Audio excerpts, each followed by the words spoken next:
Sejam muito bem-vindos ao canal, eu sou o professor João Matos. Hoje a gente vai falar sobre a parte de regra de 3 do concurso do CNU nível médio. Bloco 8, nível médio, certo? O que é que a gente vai trazer aqui hoje? A gente vai trazer tudo que está no tópico. Porcentagem, um pouquinho de juros, regra de 3, razão, proporção, certo? Então eu quero ser o mais sucinto possível para você. O que é que a gente vai ter aqui? A gente vai ter primeiramente razão e proporção. Lembrando que esses caras não se excluem e não excluem a regra de 3. Tá tudo amarradinho. O que é uma razão? Razão é uma divisão que ocorre entre duas grandezas, fixando uma relação entre elas.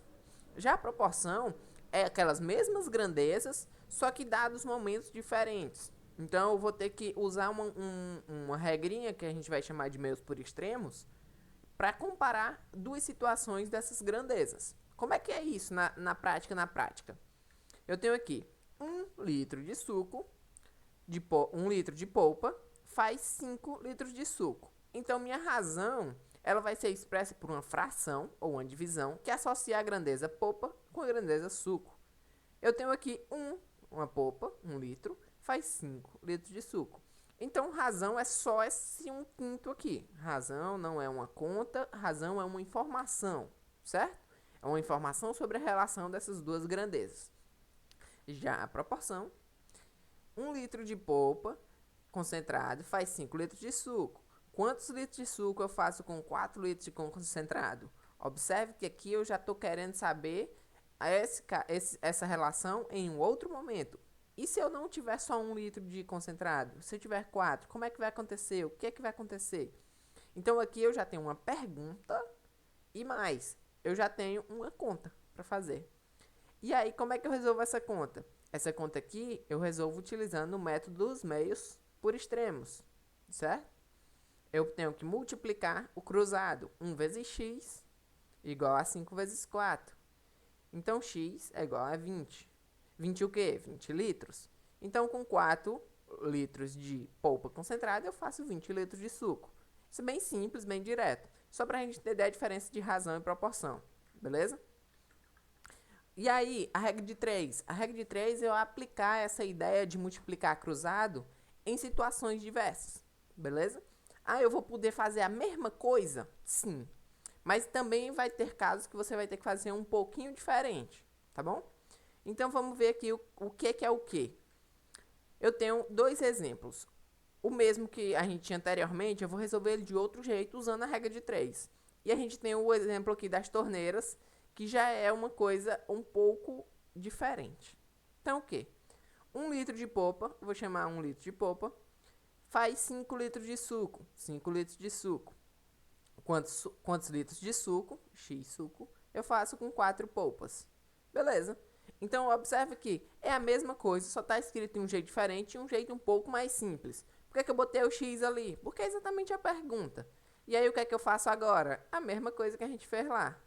Eu multiplico o cruzado. Então eu tenho 1 vezes x é x igual a 5 vezes 4. X é igual a 20. Professor, mas é a mesma coisa? É. Só que o que é que eu estou te mostrando? Não necessariamente eu preciso montar aquela fração uma do lado da outra com o igualzinho no meio e passar o cruzado. Eu posso tratar daquele jeito, aquela mesma situação de uma forma mais simples, certo? Aqui, esse tipo de continha, a gente diz que ela é de uma regra de 3 direta, porque ela é uma conta proporcionalmente bonita, certo? Ou se eu tenho mais polpas, eu tenho mais suco, beleza? Na nossa segunda situação, a gente tem uma situação de regra de 3 inversa. Por quê? Observa. 4 torneiras enchem um reservatório em 10 horas. Quantas horas vão levar para 8 torneiras encher o tanque? Pensa aqui comigo. Se 4 torneiras enchem em 10 horas, 8 torneiras têm que encher em menos tempo, porque é mais gente jorrando água. Então, vamos armar a continha. 4 torneiras estão enchendo em 10 horas. E aí? E agora? E agora a gente vai trazer a segunda informação. A informação sobre as 8 torneiras, trazendo em X horas. Por que X? Porque é a pergunta. Aí agora, se eu fizer o cruzado, a resposta vai dar maior. Então o que eu tenho que fazer é, Sempre que minha conta for uma regra de 3 inversa, eu faço a multiplicação reta. 4 vezes 10 igual a 8 vezes x. Igual a 8 vezes x. Então, eu tenho 40 igual a 8x. Então, eu tenho x igual a 5. Beleza? Beleza, aqui acabou. É bem óbvio que se eu aumentei o número de torneiras, o ideal é que diminua a quantidade de tempo. Até aí tá ok. Certo? Continuando nossa vida, o grande bicho das questões é a regra de 3 composta. Certo? Eu vou te explicar de um jeito um pouco diferente, sem botar setinha pra cima, setinha pra baixo. Eu acho que tu deve ter visto isso. Se tu já viu algum outro vídeo, se tu já estudou por livros. Eu quero te mostrar um jeito de amarrar as informações e trabalhar com todas elas ao mesmo tempo, sem ter que botar setinha pra cima, setinha pra baixo, e sempre ir ao encontro do X da questão, da pergunta. Então, a regra de 3 composta, ela é um pouquinho diferente porque ela vai levar em conta mais de duas grandezas. Ela vai levar 3, 4, 5, certo? Como é que eu quero que tu enxergue essas questões? Observa. 4 torneiras enchem um reservatório em 10 horas. Tranquilo. 4 torneiras enche um reservatório. Vou botar assim. Em 10 horas, enche um reservatório. Quantas horas levarão 7 torneiras para encher 2 tanques? Tudo bem. Aí, o que as questões normalmente ensinaria a fazer seria botar 7 torneiras, X horas e 2 reservatórios. Eu não quero que tu faça assim. Vamos ver as coisas de um outro jeito. A gente vai analisar a capacidade de uma torneira encher um reservatório. Então, ó, se 4 torneiras enchem em 10 horas um reservatório, 2 torneiras tem que encher em menos tempo. Quanto menos? Ó, dividir por 2, então vou multiplicar por 2, em 20 horas. Tudo uma questão de proporcionalidade. Então, uma torneira leva 40 horas sozinha para encher um reservatório. Então, uma torneira leva 80 horas para encher 2 reservatórios sozinhos, certo? Observa, agora eu já tenho 2 reservatórios, a quantidade de hora para uma torneira eu preciso ver com 7. Então, 7 torneiras, se eu aumentei a quantidade de torneiras, a quantidade de tempo tem que diminuir. Quanto que eu aumentei? Eu multipliquei por 7. Então, aqui eu vou ter que dividir por 7. A nossa resposta já está aqui. 80 dividido por 7. Isso vai dar quanto? 80 dividido por 7. Vai dar 1. Sobra 1. Baixa o 0. Vai dar 1. Sobra 3. Bota a vírgula. Bota o 0. Aqui vai dar aproximadamente 11,4 horas. Certo? E aí eu deixo para você ver em quanto tempo isso é, em horas e minutos. Certo? Mas observa. Eu não precisei botar a setinha para cima, não precisei botar a setinha para baixo. Eu só precisei chegar na informação mais importante de todas, que é essa bem daqui, ó. Que é como se eu tivesse um MMC, como se eu tivesse o mínimo de tudo da questão. Uma torneira sozinha enche um reservatório em 40 horas. E depois, e 2? E de 7 torneiras? Quanto tempo? Certo? Até porque aqui a gente não vai só fazer conta e achar um X. A resposta já está ali, já vai aparecer automaticamente quando a gente vai fazendo. O grande lance é, sempre preste atenção em mexer em 2 coisas, somente 2 coisas, e você sempre vai multiplicar e dividir pela mesma quantidade. Ah, se eu estou multiplicando por 2 e as grandes são diretamente, então bora. Se eu estou dividindo por 2, por dividir um, multiplico o outro, certo? Sempre vai ser o mesmo fator de proporcionalidade, o mesmo número, e você só mexe em 2 grandezas por vez, beleza? Vamos aqui continuar. Nossa porcentagem, ela é bem tranquila, eu acho que porcentagem seja um assunto bem de boa, vou só dar uma revisada básica e fazer uma questãozinha. Porcentagem, ela é a ideia mais simples de todas, de você pegar uma quantidade, dividir em 100 pedacinhos e escolher quantos pedacinhos eu quiser. 32%, então eu estou escolhendo 32 pedaços, certo? A parte boa é que toda porcentagem pode ser feita através de uma regra de 3, sem nenhum problema. Segundo, toda porcentagem pode ser associada a números. Então, 100%, não, se a questão não está dizendo quanto é, você pode botar lá, 100% é 1000 pessoas. E aí, 30% é tantas pessoas. E aí você pode mexer com essa ideia imaginária, entre aspas. Mas o mais comum é você associar o 100% ao numeral 1, porque ele é um inteiro, certo? E os outros, as partes menores seriam 0, um pouquinho. Tipo, se 1 é 100%, 50%, 0,5. Se 1 é 100%, 25% é 0,25. Se 1 é 100%, 0,08 seriam 8%. Beleza? E isso vai ser importante na hora da gente realizar boa parte das questões e quando a gente for mexer com juros lá na frente. Ok. O que é que a gente tem aqui de questão? Durante as aulas, os estudantes da terceira série poderiam escolher entre natação, futsal e dança. 25% dança, 15% escolheram natação e os outros 24% futsal, certo? Então, ó, quando eu somar os 25% com os 15%, eu já tenho 40%, certo? Dos 100%, faltam 60%. Mas esses 60% são exatamente aquela quantidadezinha de pessoas ali, 24 pessoas. Então, quantas pessoas tem na sala toda? Agora ficou mole, né? X pessoas. E aí, ó, a grandeza é diretamente proporcional porque a porcentagem sempre é diretamente proporcional, certo?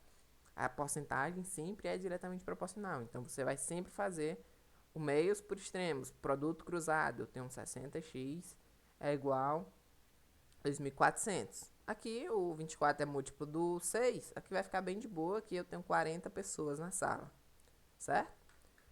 Lembrando, isso aqui foi só para deixar bem claro que toda porcentagem é uma regra de 3 e diretamente proporcional. São grandezas diretamente proporcionais, certo? Vamos seguir. Agora o que é que a gente tem aqui? A gente tem juros simples. O juros simples, ele é uma aplicação, os juros em geral é uma aplicação de porcentagem. Porque se você for parar para pensar, é o seguinte. Eu vou pegar um valor, R$100, vou calcular uma porcentagem dele, 15%, e vou acrescentar essa porcentagem por determinadas vezes. Então, eu vou te dar um exemplo. R$100 com 15% de juros ao ano em 10 anos. Então, é o seguinte, eu vou pegar os R$100, vou calcular 15%, é R$15. E eu vou fazer isso quantas vezes? Em 10 anos. São 10 quantidades de tempo. Então, eu vou pegar 15, 15, 15, 15, 15, 15, 10 vezes. Eu vou obter 150 de juros. E aí, meu resultado final seriam 150 de juros. É uma conta bem simples, bem direta, certo? Por isso que é juros simples. A fórmula que a gente vai precisar é fórmula de juros. Juros é igual a CIT. O que é CIT? O C é o capital inicial, que não é a banda, é o valor inicial do problema. O I é a taxa de juros, certo? Taxa de juros. E o T é o tempo. Uma atenção muito grande, porque o tempo e a taxa tem que estar na mesma unidade. Se eu tenho taxa ao mês, meu tempo não pode ficar ao ano. Se eu tenho taxa ao mês, meu tempo não pode ficar em dias. Se eu tenho taxa ao mês, meu tempo tem que vir em mês. Professor, e se a questão não vier, você transforma. Um mês tem 30 dias, um ano tem 12 meses, certo? Mesma coisa. Se a taxa é ao ano e tem lá 6 meses, você vai usar metade de um ano, beleza? Senão você vai errar a questão e tem a alternativa certa para sua conta errada, beleza? Vamos aqui. R$3.000 numa aplicação sobre juros simples, numa taxa de 10% ao ano em 6 meses. Olha só, 10% ao ano e meu tempo está em meses. Então eu vou ter o quê? Tempo é 0,5 anos. Beleza? Qual o valor a ser retirado no final dessa aplicação? Só de juros eu vou ganhar quanto? CIT, né? Meu capital inicial, 3.000. Minha taxa, 10% ao ano. Lembra que 10%, eu acabei de falar, é 0,1, porque 100% é 1, então 10% seria 0,10. Vou botar 0,10. E o ano é meio ano, 0,5. Quando você fizer a multiplicação disso tudo aqui, você vai ter o quê? Você vai ter, e agora? 150. Por quê? Porque eu tenho, ó, a seguinte multiplicação. 3.000 vezes. Isso aqui vai dar 0,005. Certo? Opa, desculpa. 0,5. E aí, essas duas casas decimais, 1, 2, se compensam com esses dois zeros e sobra 30 vezes 5, que é 150. Então, de juros, eu vou ganhar R$150. O valor retirado no final vai ser os meus 3.000 mais os juros. Eu vou ter 3.150, o valor final, certo? É só isso? É só isso. A questão não vai te pedir mais muita coisa, não. Você vai aprender a fórmula e você vai ter que aprender o que é que seria o montante final. O montante final é somar o quanto eu tinha no começo e o quanto correu de juros, beleza? E agora? E agora é os juros compostos. Aqui é o juro do banco mesmo, que é onde você se lasca, né? Aqui tem uma pequena diferença. Lá no juro simples, as coisas aconteciam separadamente. Eu pegava meu montante, meu capital inicial, calculava 10% em cima dele e a cada um ano eu ia adicionando. Nosso exemplo era R$ 1.000, era R$ 100 e 15%. Então, a cada ano, acrescentava-se R$ 15. Aqui não. Aqui corre juros sobre juros, juros sobre juros. Então, se eu tenho R$ 100 aplicado a 15% por ano em juros compostos, no primeiro ano vai ser igual. Ele vai me gerar R$ 15. No segundo ano já vai ficar diferente. Por quê? Porque agora, ó, meu montante não é mais R$ 100, é 115. E aí vai correr juros em cima daquele 115. Aí eu vou ter que calcular 15% daquilo ali e somar quando acabar um ano. E aí as coisas vão ficar sempre virando uma bola de neve. E aí a gente vai modificar um pouco a fórmula para calcular isso aí. A fórmula vai envolver o montante final. Não consigo calcular a quantidade de juros. Só se você pegar o montante final e subtrair o capital inicial. Mas a quantidade de juros, efetivamente, não sai na fórmula, certo? Você calcula o montante final por C, capital inicial, que multiplica 1 mais I elevado a T. Como é que a gente faz isso? Mesma coisa. Ao investir R$ 3.000 em uma aplicação bancária, regimes de juros compostos, 15% ao ano em 12 meses. Observe que 12 meses está aqui para te pegar, é só um ano, certo? Então, o montante final vai ser o quê? Vai ser C, que multiplica 1 mais I elevado a T. O montante final vai ser os 3.000 vezes 1 mais 0,15 elevado a 1. Aqui a questão foi gente boa, porque ela poderia botar elevado a 2 ali, para tu fazer uma continha. Aqui, naturalmente, tem mais conta, certo? A gente vai fazer 1,15 aqui. Elevado a 1 é ele mesmo, certo? Então, ó, vou compensar 2 zeros, eu vou ter 115 vezes 30. Já é minha resposta. 0, 0, 0, 5, sobe 1, 3, 4, 3. 0, 5, 4, 3. Então, o meu montante final vai ser R$ 3.450, certo? Galera, por hoje é só. Espero que não tenha ficado muito longo. E muito sucesso, bons estudos e não se esquece de deixar o like, se inscrever no canal. Até a próxima.